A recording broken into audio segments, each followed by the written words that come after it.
Hey everybody, welcome to Indie Zombie Reviews. I'm Jordan. Today I'm going to talk very briefly about the game Echo.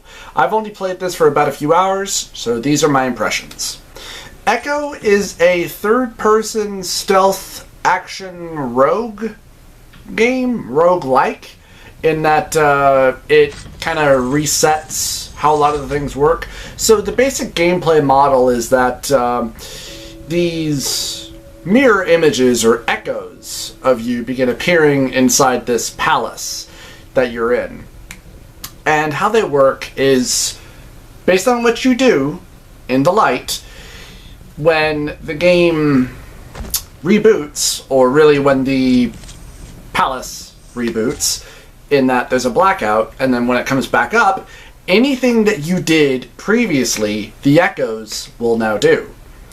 So this is where a lot of the game difficulty comes from, and this is what actually really sets this game apart in terms of difficulty and such. In terms of what you're doing, like, are you vaulting over obstacles? Are you jumping off of stairs? Are you sprinting? Are you using your gun? Are you killing any of the echoes and stuff like that? And basically, if you do that on the next reboot, the echoes will do that to you. In that they'll sprint after you, they will shoot at you, they will attempt to crouch and even sneak up on you and stuff like that. So that's where a lot of the challenge comes from. Also, of course, with the fact too that because it's roguelike, any echoes that you kill, they will just respawn upon the next reboot. So a lot of the time it makes combat interesting and very difficult. To understand a lot of the story in itself is kind of interesting, but it just doesn't make a whole lot of sense to me, personally. Where you are a character, I forget your name, but you are going about this mission with yourself and this AI character named London. Of course, I never could figure out if the character of London was an AI or was a human being. But anyway, you set about on this mission to find this place known as the Palace, which is on this planet. And the Palace apparently, supposedly, has this ability to be able to resurrect people from the dead.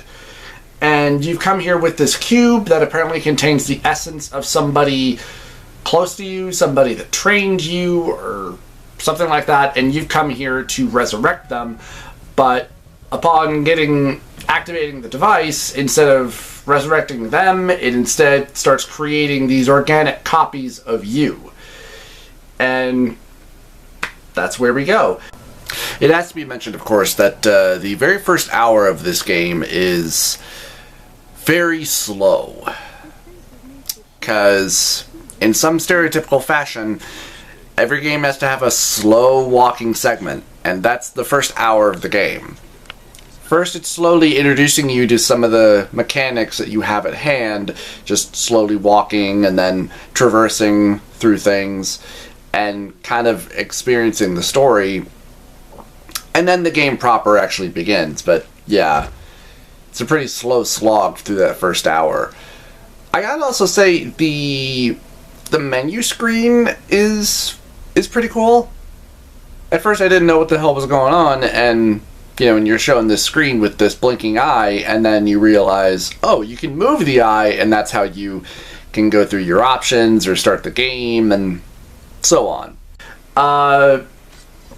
In terms of what the rest of the goal is, I'm not entirely sure, either to find a way out or just to try and get to the core to figure out, because the new system that has been attached or installed into your system after getting the cube back, after booting up the palace, it starts giving you these directions to go to, which starts leading you deeper into the palace. So, and that's kind of where I'm left off at. Overall, you start getting into these particular levels where you have to collect these light orbs that are meant to activate the center pillar that will take you deeper into the level. And I guess you could say there's a semi-upgrade system, kind of, but you don't really have any control over it. It just depends on how many of these orbs that you collect For every one that you collect, it gives you an additional boost of either allowing you more shots or more quicker recovery or something like that. I don't know. But, so for me, personally, I found this game just way too frustrating in terms of the difficulty. I'm sure various other people would find the challenge a lot more interesting and worth it for them to want to take a look at more and certainly try and beat. Once you get into the rhythm of it, of learning that it's best to have a lot of patience and use, of course, a lot of stealth, but the game can be pretty infrequent with how long the light segments will last, and then when the lights out segments will occur. And sometimes it almost always feels like they're activated by you in terms of your actions. Like, I would notice how it didn't matter how long I would just sit around in stealth mode and wait. As soon as I got into any amount of action, that's when the game would decide to, okay, lights out. And lights out will usually last about 30 seconds, which is enough time for you to start sprinting across areas and killing off echoes of yourself to try and get to the other side of the level to start collecting these other lights and such. And in case you're wondering, you are, of course, limited on your resources. Every single time you sprint, you exhaust your stamina, and you can't sprint anymore. You have a limitation on how many times you can knock away enemies when they're at you, and when they start doing their death grip on you, like, you can only seem to take one hit until you can knock them off. If that happens immediately afterward, it's basically game over. You are limited on your shots, so when it first starts off, you only get one shot, and then you need to recharge, but the more that you upgrade yourself, the more shots that you're given. But it might be best to not use a lot of these abilities in the light, because come the next reboot, the enemies will do it, but they're not as precise with their shots.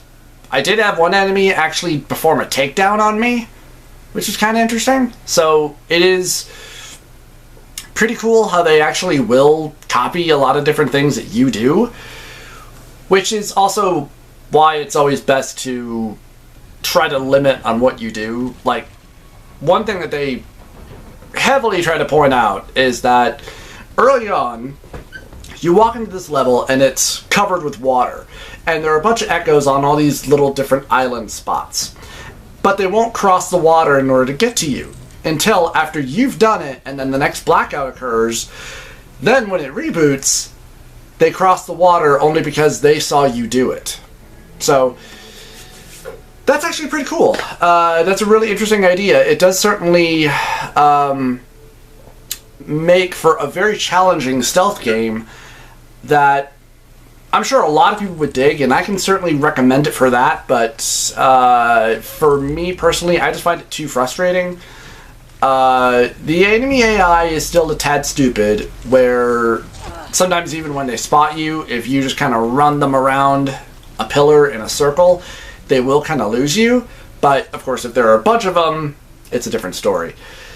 I was able to get past one level that I was stuck on for quite a while, but I eventually just kind of got tired of it. I can recommend it for its idea. The idea is very good. It's very ambitious and certainly different. But in terms of frustration, I really can't. But check it out for yourself. Inform your own opinion, and let me know what you guys think in the comments below. I hope you guys have enjoyed this video. Follow me on Twitter. Check out my channel for more videos. Please subscribe. Click the like button. I would really appreciate it. Follow me on Patreon. Support me there. I would really appreciate it. And I'll see you guys next time. Take care of yourselves.